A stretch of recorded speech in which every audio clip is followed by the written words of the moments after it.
Welcome back to the show. We got another great one lined up. Somebody roll that beautiful intro.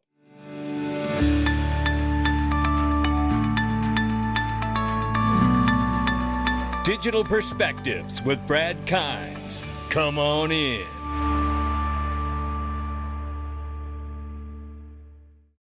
Welcome back to the show. Before we get started, you know I've told you about Caleb and Brown, the deal that DAI and I have put together for you guys. Open your free account today.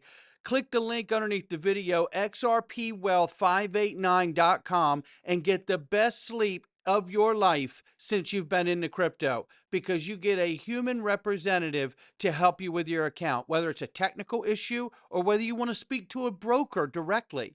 This is the kind of service that you would get in the traditional financial market, and now you get it here. Listen, that's why I tell you, don't mess around. And people are flocking into this because they understand a massive component here. Not only that human touch service, but it's also because we know every bull cycle, these platforms freeze up from so much activity and volume, the actual exchanges lock up. So you could set price points with your human representative and never happen to you.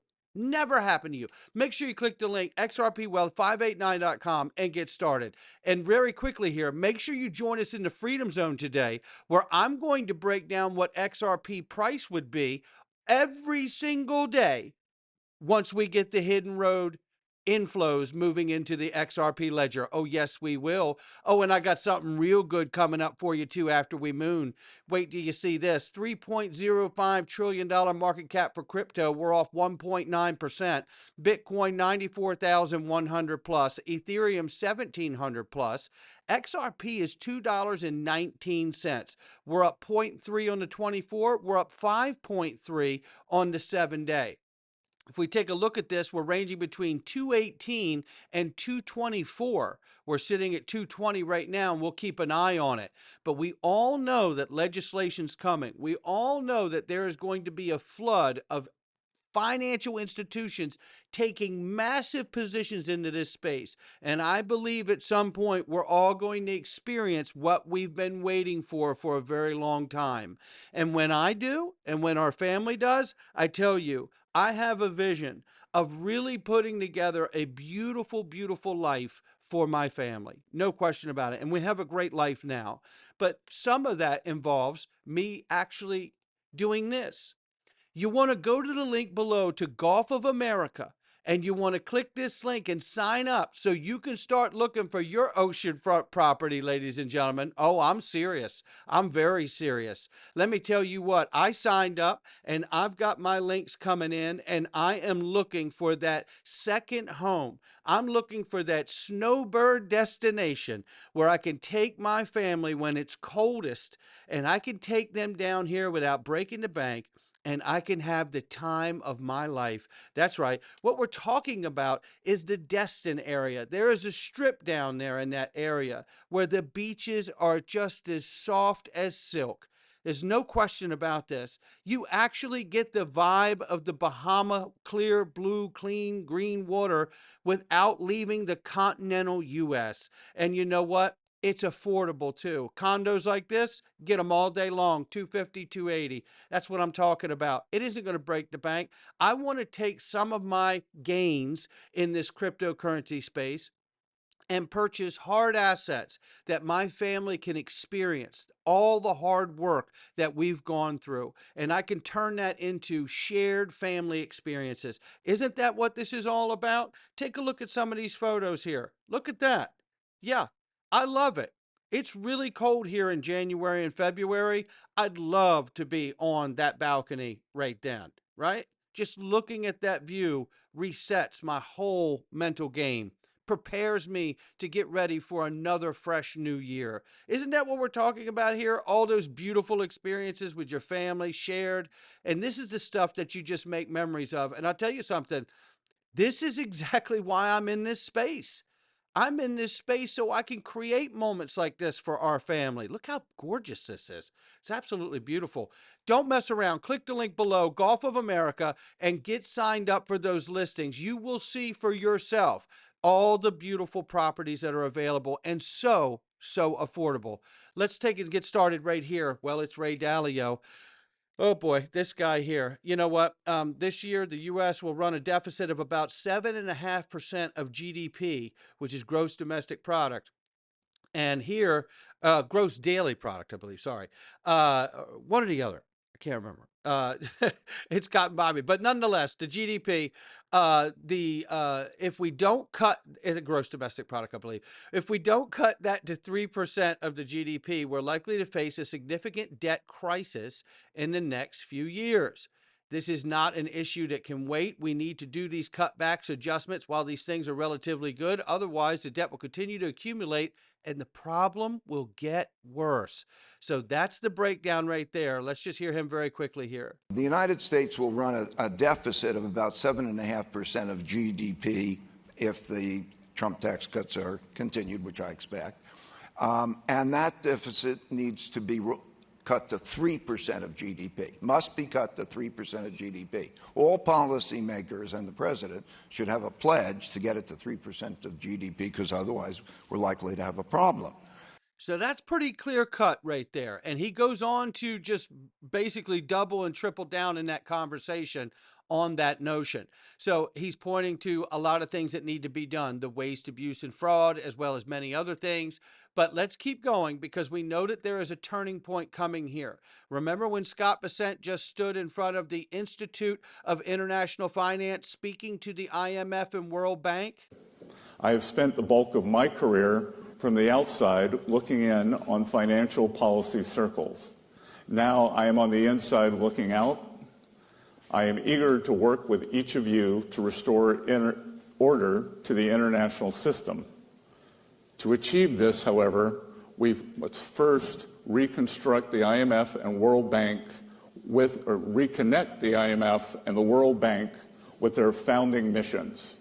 The IMF and World Bank have enduring value, but mission creep has knocked these institutions off course. We must enact key reforms to ensure the Bretton Woods institutions are serving their stakeholders, not the other way around. So there you have it right there. So knowing that the U.S. has the largest stake at the IMF at the table, as well as the U.S. dollar in the basket, this is a call because of, I believe, recognizing exactly what Ray Dalio's laid out, right? And now you have the U.S. Treasury Secretary calling on the IMF and the World Bank to get back to their original mission and get away from the things they've been trying to do outside of their mission and get back to monetary policy and helping the world run the way it was designed to, because they're not doing it now. So then we know this about XRP from Saul Gilbretti, right? Well, I love this guy, Tucrium CEO. Ripple's a company of really professional people working really hard on this. That's why we chose XRP. We believe in XRP. We're not making a price prediction, but we do believe it's a coin that will have the most utility out there. It's a coin that will have the most utility out there. It's a coin that will have the most utility out there. There we go. And the world's first XRP spot ETF has launched, debuts on Brazil's B3 stock exchange. Take a listen. The world's first XRP spot ETF on Brazil's main stock exchange. My name is Nova, and this is Crypto Briefing Breaking News. The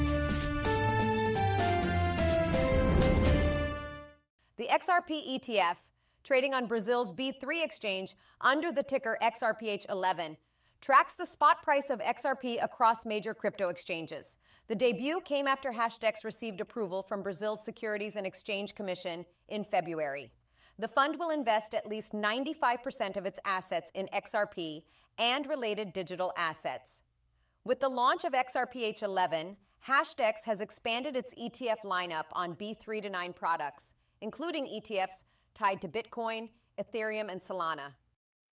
There you have it, and that's in Brazil. So how much longer, now that we've got Paul Atkins confirmed here at the SEC in the U.S., till we see the first spot XRP ETF approved here right at home? And then we have this. Remember this yesterday? SEC Crypto Task Force met with Ripple partner Ondo Finance and law firm Davis Polk and Wardwell, and it's to discuss issuing, selling wrapped tokenized versions of publicly U.S. traded securities. That's all. Just Ripple partner meeting with the SEC to discuss selling tokenized U.S. securities. I'm sure it's nothing, right? Or how about this? General Counsel, Head of Policy at A16Z, actually acknowledging that XRP is a network token. What would you classify XRP as? I think XRP is a network token, no doubt. Right. I think that at the end of the day, if you look at the kind of the way that we talked about the kind of distinction between a company-backed token and a network token, right? I think there were like three questions we looked at. Is the network open, which I think is obviously true for XRP. Do the network effects accrue to token holders? I think that's true. And then, are the economics of the system embedded in it? And I think that is undeniably true as well, right? Demand for XRP stimulates the growth of that ecosystem. So I think that it pretty clearly falls within the definition of network token. Now, there you have it. And just to be clear, asking Grok 3 here, network token, a definition is primarily primary digital asset tied to a blockchain decentralized protocol, offering multiple purposes, such as paying for transaction fees, gas fees on Ethereum, pay with ETH, incentivizing network participants, miners, validators, earning rewards for securing the network, automated market makers maybe fall into that.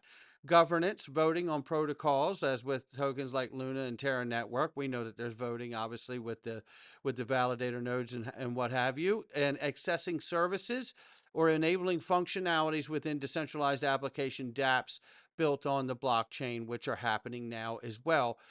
Examples include Bitcoin blockchain, Ether, and XRP are examples in this from Grok as well.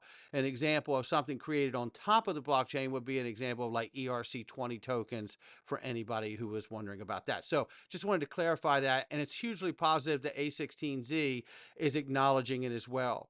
I want to take you back quickly for a second here. It's Chris Larson from years ago laying out the narrative that we've all been beat up for years now, telling us we were off track, we lost the plot, it was an old narrative, all of these things. All of those influencers are forever on the wrong side of history. That is a fact, right? But we made it. We made it through. We could see through their weakness. What's the future of money? I think the future of money, I think it looks a lot like it does today. Fiat currencies still are the main instruments that people throughout the world use.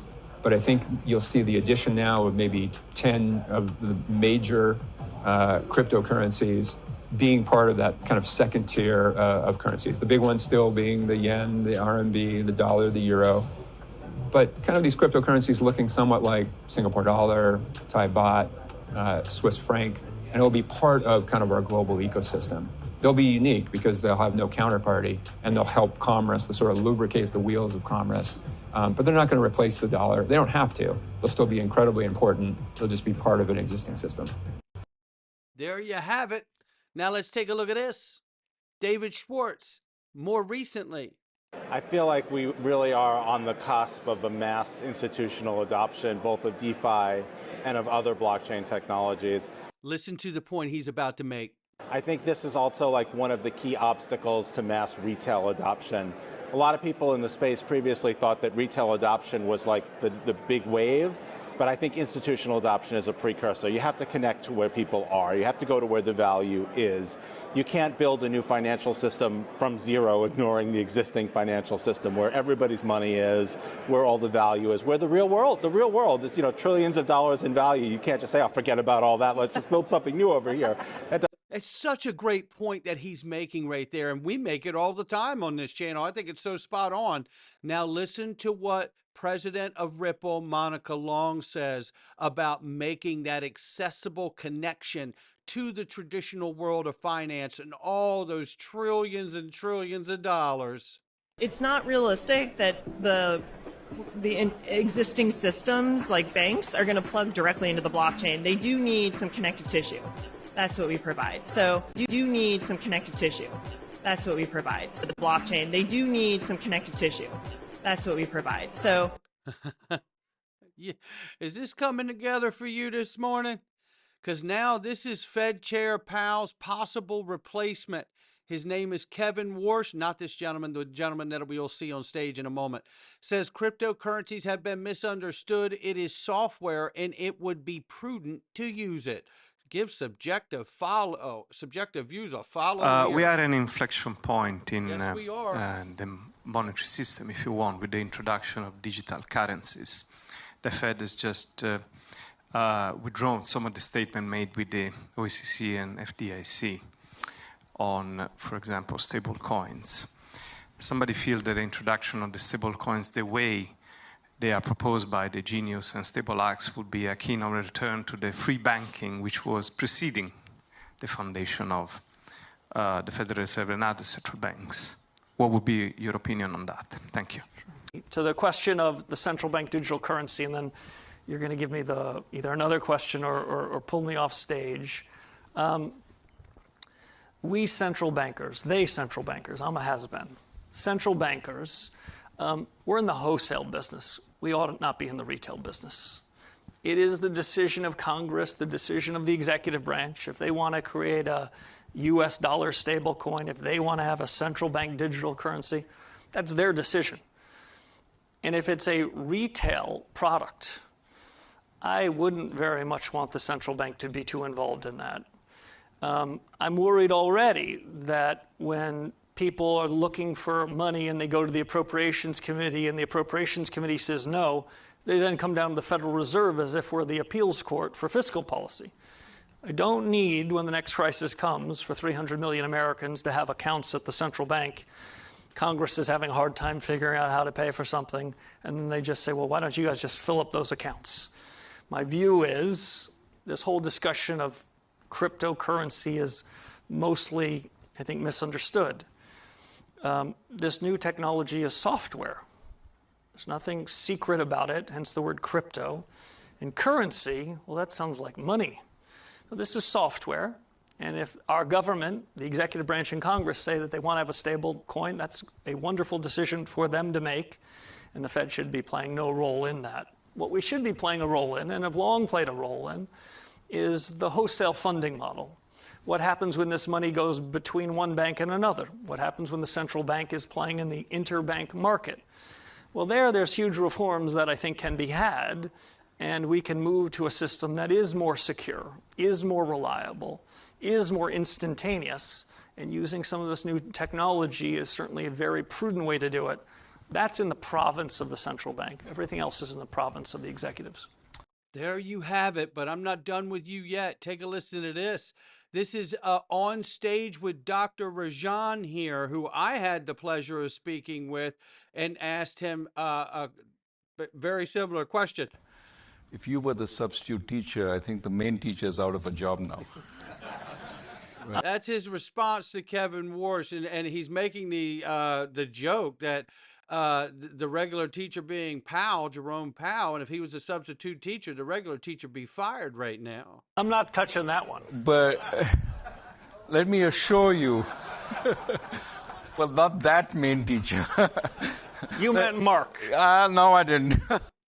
There you go. So now that gets very interesting, knowing that we know that the president is not happy with Jerome Powell, and his term ends in 26, I believe. So, but this is Dr. Rajan, who I spoke to at Swell 2019, just to tell you, since the first video I've ever made, the narrative we're talking about today is the reason I'm in this space. No question.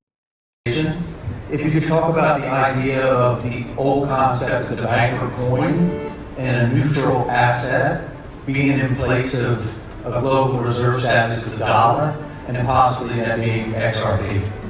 You know, what you're asking for is whether there's a possibility of a global currency, and to some extent that's what Libra was trying to do. And as I understand it, that's different from what XRP is trying to do. And the reason is as follows. As soon as you go to maintaining the value, right, some kind of stable coin, a whole set of regulatory concerns get triggered. I have to make sure that there is corresponding financial or real assets backing this notional value that they seek to maintain.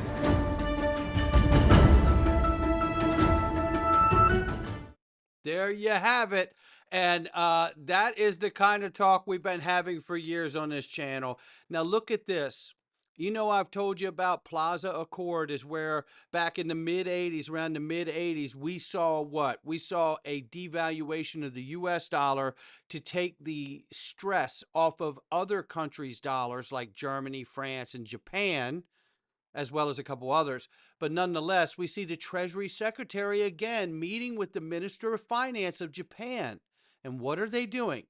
He says, I was pleased to follow up on the previous reciprocal trade discussions between the United States and Japan, as well as discuss the matters pertaining to exchange rates. That's exactly what the Plaza Accords were about in the mid-'80s. That's why you see me put Mar-a-Lago Accords are next, right? Because I believe that comes along with getting the IMF back on mission. You know, just like he said here. I have spent the bulk. I don't need to play it again. I played it at the front of the video. Or how about the IMF and World Bank calling for new digital payment rails? So from our perspective, of course, we are looking at digital payments as a means to an end. Yeah. So the end we are looking for is financial inclusion and the development outcomes. And for that, we don't see CBDC as a panacea. Yeah. A lot of people kind of attribute magical powers to CBDC. Yeah. We don't subscribe to that. And of course, whether it is a good fit for a country depends on the context, no? But largely from a developing country perspective, what we need is well-functioning digital payment systems. Well-functioning digital payment systems. There you have it. That's what I'm talking about. And by the way, before we get out of here, Eggrag Crypto says short-term forecast, even though he's got some high price targets he's looking for and believes they are still on the table. He says we could see a short rollover on price because if we don't get above that 233, 245 we need, we could see the price roll over to some lower support levels. And if it does, I'm telling you right now, I'll probably buy the rest of it. That's all I can tell you. Listen, I'm shout out to Eggrag Crypto for all he does for all of us. And shout out to all of you who tune in every day and allow me into your daily lives. I do not take it for granted. I hope you will join us in the Freedom Zone because today I'm going to show you what the price of XRP is going to be after the inflows of $10 billion a day from Hidden Road hit the XRP ledger. We're going to talk about what that's going to do to price, and I'm going to give you the price that I got today. Not financial advice from me or anyone else. Come on in. Well, welcome back. Here